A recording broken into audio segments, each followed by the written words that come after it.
तो भाई आज हम नई यूनिट की बात करेंगे। यूनिट नंबर 4 है, ठीक है ना। यूनिट 4 है बच्चों, यूनिट 4 है। ठीक, आवाज आ रही ना मेरी? Yes sir. यूनिट 4 है। यूनिट 4 जो हमारा एटॉमिक स्पेक्ट्रा है। क्या है बच्चों? एटॉमिक एक्सपेक्ट्रा है। एटॉमिक एक्सपेक्ट्रा है, ओके। ये यूनिट 4 हमारा क्या है? एटॉमिक स्पेक्ट्रा है। इस यूनिट में हमको एटम के बारे में पढ़ना, ठीक है ना। अच्छा, एक बात और अगर ये किसके अंडर में आता है वो मैं बताता हूँ, ठीक है ना। ये आता है एटॉमिक मॉलिक्यूलर मॉलिक्यूलर स्पेक्ट्रोस्कोपी। क्या होता है? स्पेक्ट्रोस्कोपी। स्पेक्ट्रो स्पेक्ट्रोस्कोपी, ठीक है ना। स्पेक्ट्रोस्कोपी। तो इस स्पेक्ट्रोस्कोपी जो होता है, ये क्या होता है? द स्टडी ऑफ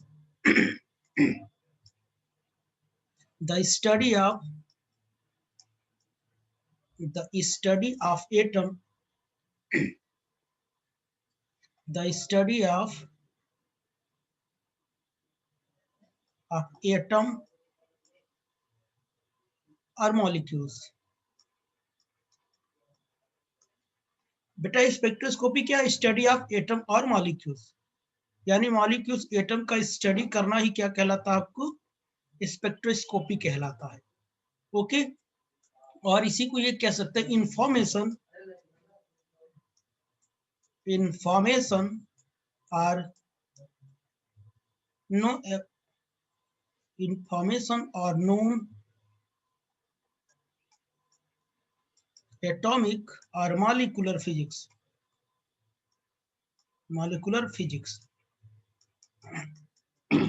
यानी एटॉमिक और मॉलिक्यूलर फिजिक्स के बारे में जो इंफॉर्मेशन देता है उसे क्या कहते हैं? बोलिए, स्पेक्ट्रोस्कोपी कहते हैं।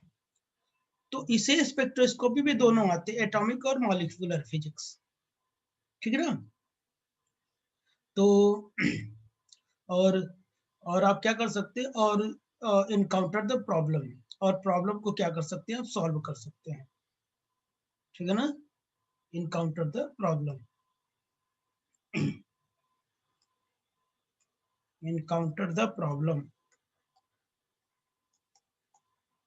Problem of atom and molecules. यानी एटम और मॉलिक्यूल्स के प्रॉब्लम को सॉल्व कर सकते हैं इसके अंदर।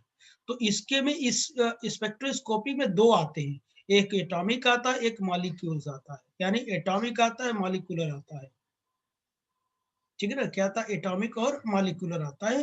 तो हमारे सिलेबस में ये मॉलिक्यूलर फिजिक्स नहीं है, यानी इसमें दो फिजिक्स है। कौन कौन? एटॉमिक फिजिक्स है और मॉलिक्यूलर फिजिक्स है। मॉलिक्यूलर फिजिक्स है। तो हमारे सिलेबस में ये नहीं है। हमारे सिलेबस में हमको यही पढ़ना, इसी में हमको पढ़ना है, एटॉमिक स्पेक्ट्रा पढ़ना है, ओके। तो ये सब ओवरव्यू रहा, ठीक है ना। ये एटॉमिक स्पेक्ट्रा कहाँ से आता है? तो इसमें आता है।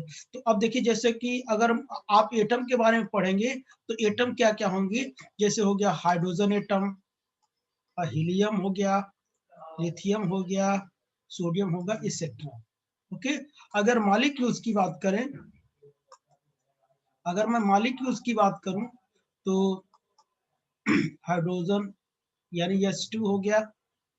मॉलिक्यूल जानते हैं ना, एटम से मिलकर मॉलिक्यूल्स बनते हैं। ये सारे एटम हो गए, इनसे मिलकर मॉलिक्यूल्स हो गया। H2O2, HCl हो गया, कामा P2O5 हो गया, कामा C6H12O6। ये सब हमारे क्या है बच्चों? बताइए, मॉलिक्यूल्स है। तो एटॉमिक के बारे में हम इन सब के बारे में पढ़ेंगे। अगर मॉलिक्यूल्स पढ़ना हो तो इन सब के बारे में हम पढ़ते हैं। ओके, आई थिंक यहाँ तक समझ में आया होगा, ठीक है ना। अभी तक ऐसे नोट करते जाइए, ये सब नॉलेज की चीजें हैं, ठीक है ना। ये इस पे स्पेसिफिक रूप से लिखने के लिए नहीं आएगा, वो तो मैं ऐसे बता रहा हूँ आपको। अब देखिए, अगर मैं आपसे कहूं, एक क्वेश्चन है हमारी तरफ से, बताना what do you know about atom. Atom के बारे में क्या जानते हैं? What do you know about atom. Atom के बारे में क्या जानते हैं आप? बोलिए,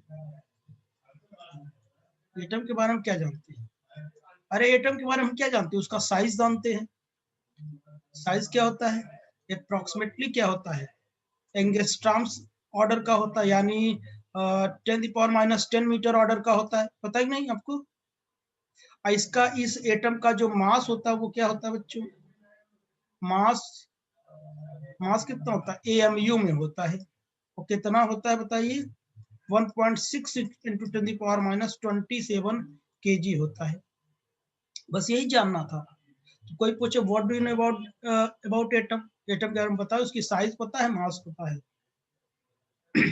अब जैसे दूसरे प्रॉब्लम की बात करूं, कहता हूं मैं आपसे, where atom is found. Found कहाँ पाया जाता है? वो एटम कहाँ पाया जाता है? बोलो, आंसर बताओ। एटम कहाँ पाया जाता है? एवरीवेयर, हर जगह पाया जाता है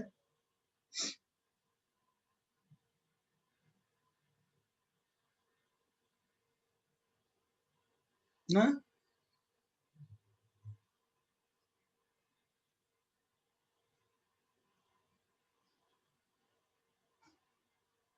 समझ में आया क्या?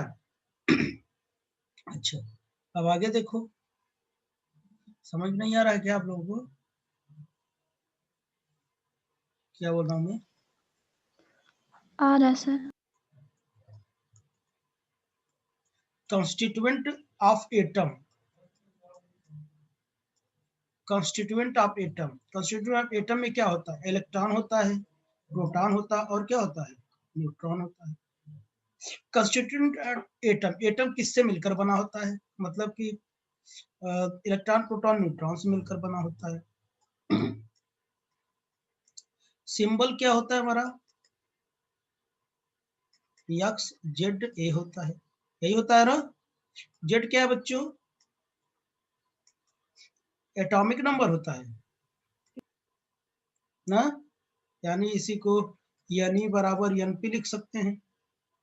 एटॉमिक नंबर मतलब इलेक्ट्रॉन और प्रोटॉन क्या होते हैं? बराबर होते हैं ना। और ए क्या होता है? बोलो, मास नंबर, ठीक है ना। अच्छा बच्चों, यहाँ एक नोट पॉइंट है, दो चीज होता है।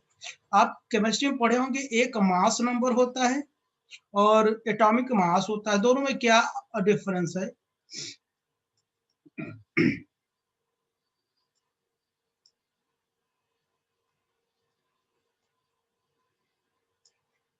एक्यूरेट नहीं होता है।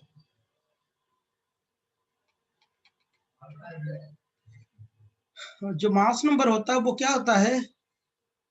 एक्यूरेट नहीं होता है। और ये जो एटॉमिक मास होता है एक्यूरेट होता है। क्या होता है? एक्यूरेट होता है।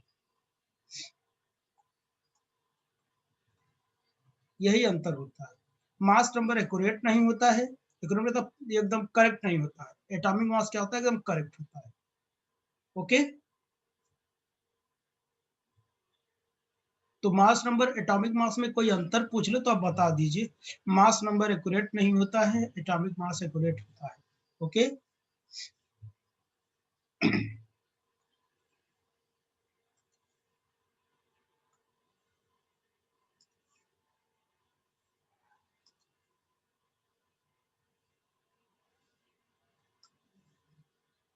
आगे देखिए। तो इसी ए तो पता चल गया, और ए माइनस जेड क्या होता है, क्या होता है? एटॉमिक नंबर में से वो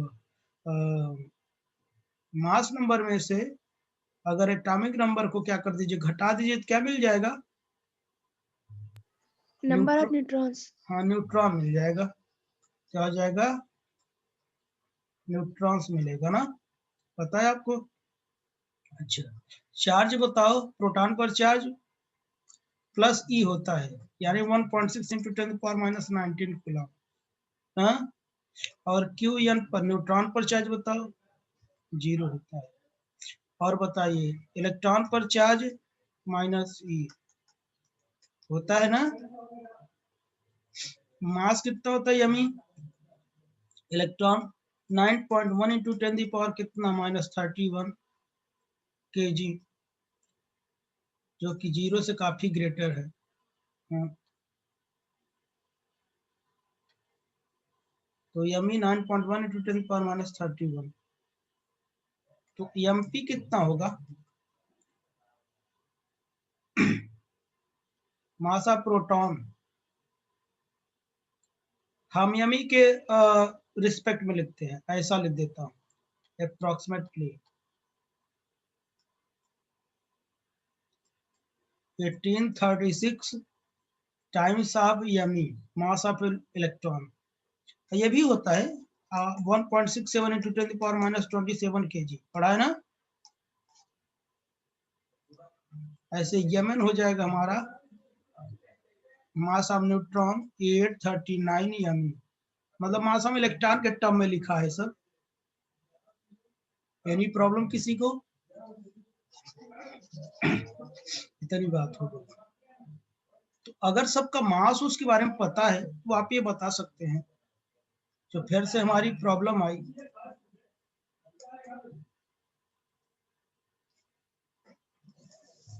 हैवीएस्ट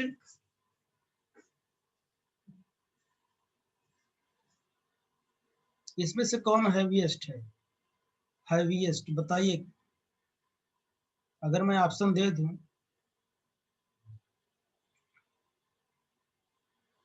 अगर प्रोटॉन है, न्यूट्रॉन है, एच एटम है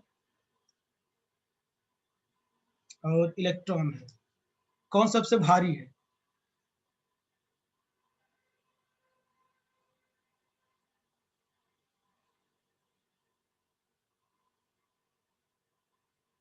हैवीएस्ट कौन है? सबसे हैवीएस्ट, सबसे भारी कौन है? न्यूट्रॉन है। देखो इधर सबसे ज्यादा मास इसी का है, देख रहे ना। फिर और लाइटेस्ट बताइए, लाइटेस्ट अगर बता पूछिए तो आपसे ये कुछ ऑप्शन दे देंगे। इलेक्ट्रॉन हो गया, प्रोटॉन हो गया, फोटॉन हो गया और नाइट्रोजन हो गया। सबसे हल्का कौन होगा?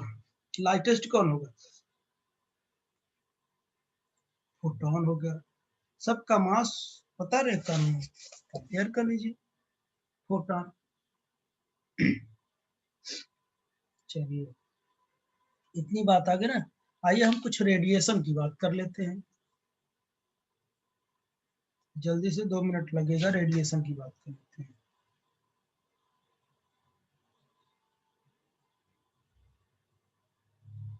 डिफरेंट टाइप ऑफ रेडिएशन, क्या? Different type of radiation.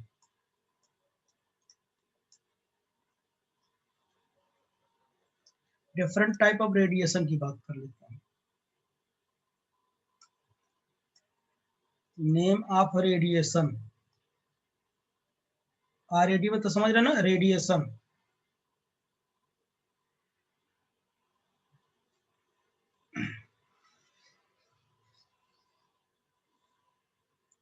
ये वेवलेंथ हो जाएगा लैम्डा। और हो गया सोर्स हो जाएगा। सोर्स मतलब ओरिजिन ऑफ रेडिएशन, जिससे निकलता है।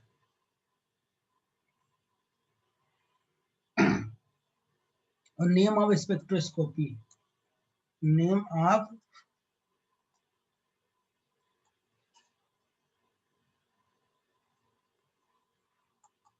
Of spectroscopy. चलिए, जो रेडिएशन होता है हमारा, तो देखिए पहला नंबर क्या होता है, गामा रेडिएशन होता है। गामा रेडिएशन का नाम सुना, इसकी जो है वेवलेंथ होता है 10⁻³ एंगस्ट्रॉम टू 1 एंगस्ट्रॉम के बीच होती है। ये सोर्स कहाँ से निकलता है, बाई न्यूक्लियर ट्रांजिशन से होता है, by nuclear transition. Nuclear transition से होता है, ऐसे बोलते हैं गामा रे स्पेक्ट्रोस्कोपी।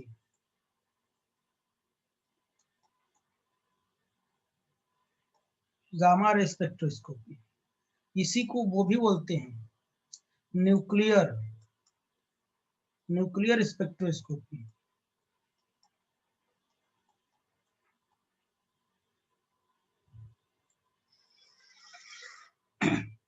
दूसरा एक्सरे।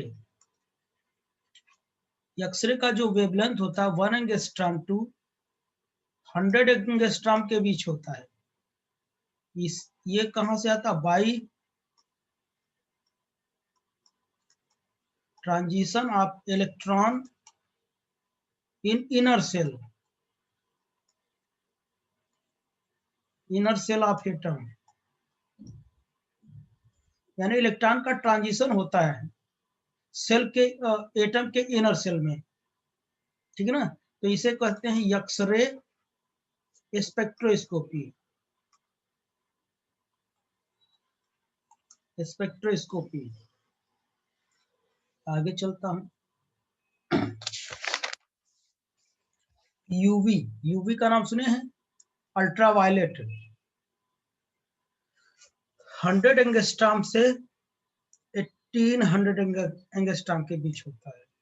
100 एंगस्ट्रॉम टू 1800 एंगस्ट्रॉम के बीच में होता है। नहीं 38 लिख दो, बहुत कम हो जाएगा। 3800 एंगस्ट्रॉम के बीच होता है। इसका जो ट्रांजिशन होता है बाय ट्रांजिशन ऑफ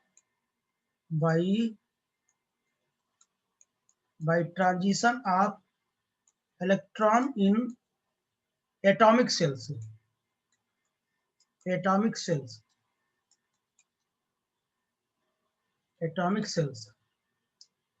सेल्स में इलेक्ट्रॉन के ट्रांजिशन में तो समझते हैं ना, एक एनर्जी लेवल में दूसरे एनर्जी लेवल में जाने की जो फेनोमेना होती है, इसी को ट्रांजिशन कहते हैं। तो एटॉमिक, तो इसे क्या बोलेंगे, UV spectroscopy. UV spectroscopy, okay, UV spectroscopy. Next number visible होता है, जिसमें विविग्योर मिलता है।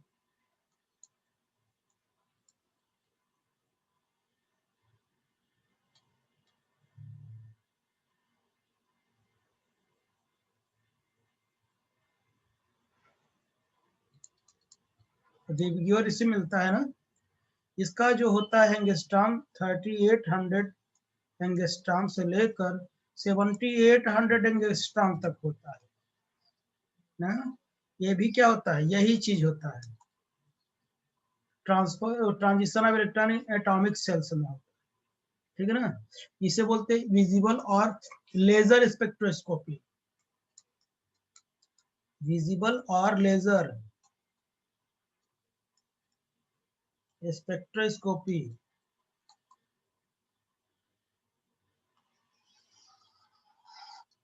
ठीक है ना, विजिबल और लेजर स्पेक्ट्रोस्कोपी।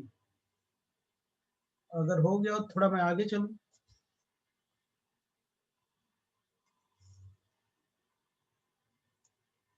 चलो जी सर।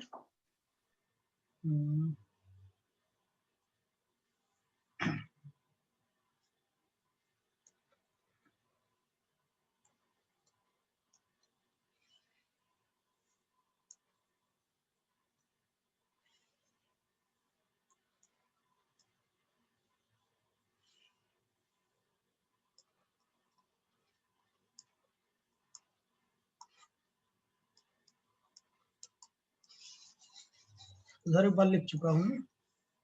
तो अब आता है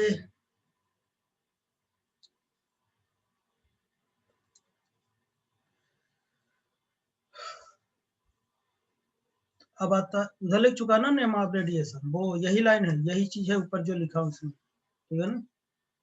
तो अब देखिए अब क्या आता है, इंफ्रारेड आता है। इंफ्रारेड का नाम सुने हैं ना। इंफ्रारेड दो टाइप के होते हैं।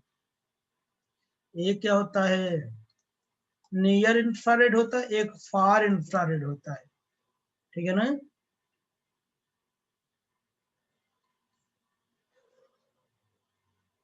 इसकी जो वेवलेंथ होती है 700 एंगस्ट्रॉम से कहाँ की होती है, 10 पावर माइनस 6 होती है,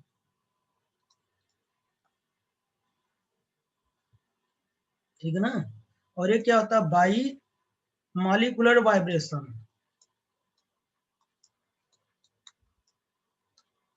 molecular vibration cell,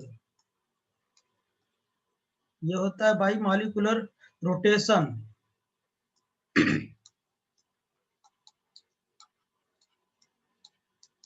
by molecular rotation,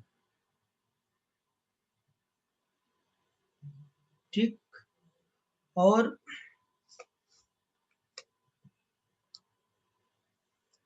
तो यही मॉलिक्यूलर स्पेक्ट्रोस्कोपी कहेंगे, इसे मॉलिक्यूलर वाइब्रेशन स्पेक्ट्रोस्कोपी कहेंगे इसमें, ठीक है ना। यानी NIR होगा और ये क्या हो जाएगा, FIR होगा, तो ये क्या है, IR ही है, ठीक। यही स्पेक्ट्रोस्कोपी बोलेंगे, या NIR स्पेक्ट्रोस्कोपी या FIR स्पेक्ट्रोस्कोपी, ठीक है ना।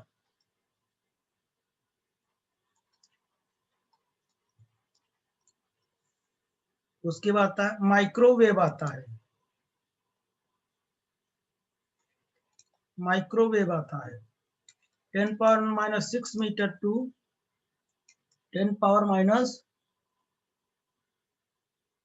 या 10 पावर 0 मीटर, यानी लगभग 1 मीटर इसी को कह सकते हैं। कितना, 1 मीटर, यहां तक हम लोग पहुंचा है, ठीक है ना। इसमें होता है रोटेशन, रोटेशन ऑफ मॉलिक्यूल्स। ये होता है यम वेव स्पेक्ट्रोस्कोप, मतलब माइक्रोवेव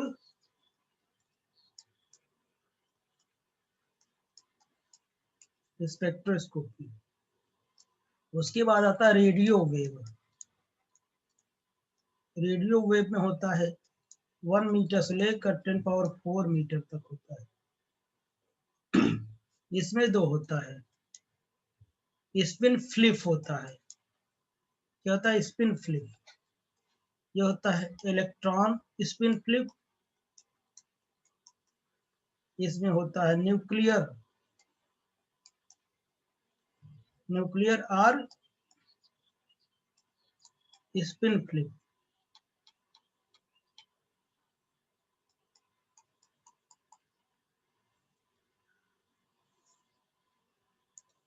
स्पिन फ्लिप, ठीक। ये क्या होता है, रेडियो स्पेक्ट्रोस्कोपी होता है। क्या होते हैं दोनों, रेडियो स्पेक्ट्रोस्कोपी,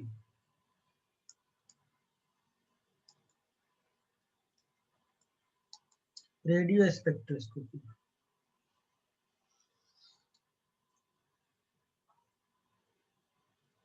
इतने स्पेक्ट्रोस्कोपी हमको मिले, हो गया। 1 मिनट। अजीब तो नहीं लग रहा है, थोड़ा जानकारी के लिए है ये। अब थोड़ा बड़े हो रहे हैं तो थोड़ा बहुत तो जानकारी होनी चाहिए आपको ना।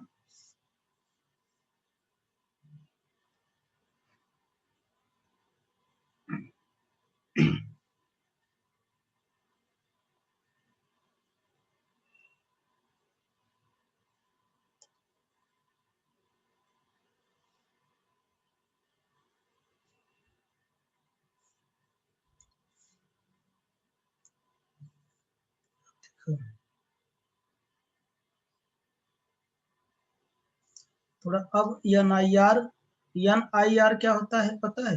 मैं वहां लिखा हूँ एन आई आर। देखो ये एन आई आर, ठीक। एन आई आर क्या होता है? वाइब्रेशनल स्पेक्ट्रोस्कोपी होता है ना ये, वाइब्रेशनल स्पेक्ट्रोस्कोपी। इसका फुल फॉर्म होता है near infrared radiation. Infrared radiation, समझ गया ना? और एफ आई आर क्या हो जाएगा?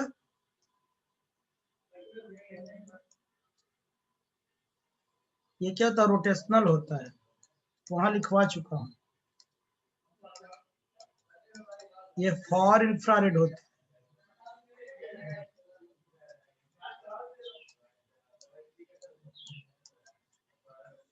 ठीक है ना? और देखो रेडियो स्पेक्ट्रोस्कोपी में दो होता है। रेडियो, वहां जगह नहीं था इसलिए मैंने नहीं लिख पाया। ये दो टाइप का होता है, एक होता है ESR और EPR, और ये होता है NMR और EMRI, ठीक है ना? तो हम इसका जो फुल फॉर्म होता है वो होता है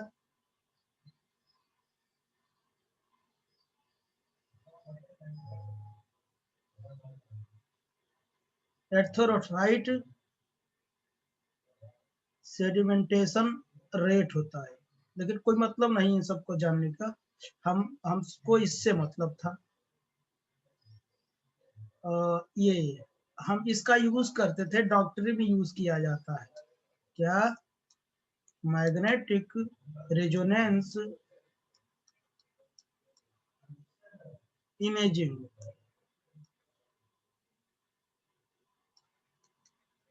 याद है ना? जाते हो ना MRI करवाने, MRI। ये क्या होता है? न्यूक्लियर होता है, न्यूक्लियर मैग्नेटिक रेजोनेंस।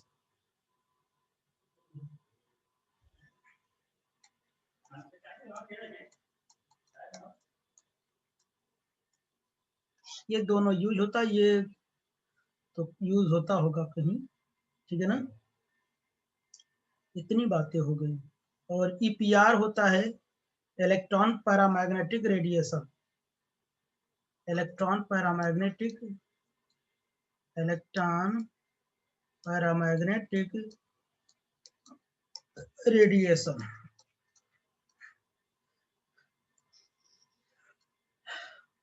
ठीक। ये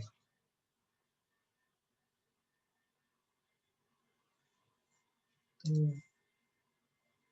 यहाँ तक हो गया बच्चों।